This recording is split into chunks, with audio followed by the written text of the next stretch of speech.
తమిళనాడుకు చెందిన Pollachi sexual harassment case సంబంధించి ఈరోజు కోయంబత్తూరులోని మహిళా కోర్టు జడ్జిమెంట్ ఇచ్చింది. ఈ కేసు 2019కి సంబంధించిన కేసు. అసలు ఈ పొల్లాచి సెక్షువల్ అసాల్ట్ కేసు ఏంటి? ప్రతి అమ్మాయి ఈ కేసు తెలుసుకోవాలి.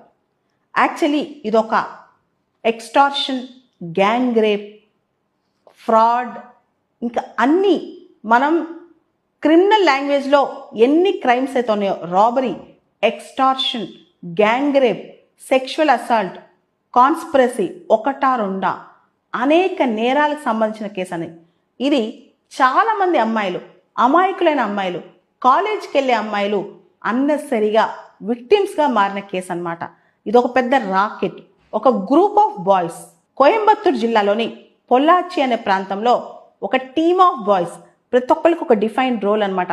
అమ్మాయిల్ని ట్రాప్ చేసి ఫేస్బుక్ ద్వారా, ఇతర డిజిటల్ మాధ్యమాల ద్వారా అమ్మాయిల్ని ట్రాప్ చేసి వాళ్ళతో ఫ్రెండ్షిప్ చేసి వాళ్ళని ఎలోన్ ప్రదేశాలకి, అంటే ఎవరు లేని ప్రదేశాలకు రప్పించుకుని వాళ్ళతో ఫ్రెండ్షిప్ పెంచుకుని అవసరమైతే సెక్షువల్ ఇంటర్ కోర్స్ స్టార్ట్ చేసి కాన్సెన్షువల్ వాళ్ళని వీడియోలు తీసి, దొంగ వీడియోలు తీసి, లేదా బలవంత పెట్టి దొంగ వీడియోలు తీసి డబ్బులు అడగటం, మానిటరీ బెనిఫిట్స్, సెక్షువల్ ఫేవర్స్ ఏమీ దొరకకపోతే వాళ్ళ ఒంటి మీద బంగారం తీసుకోవటం, ఇలా చాలా చేశారనమాట.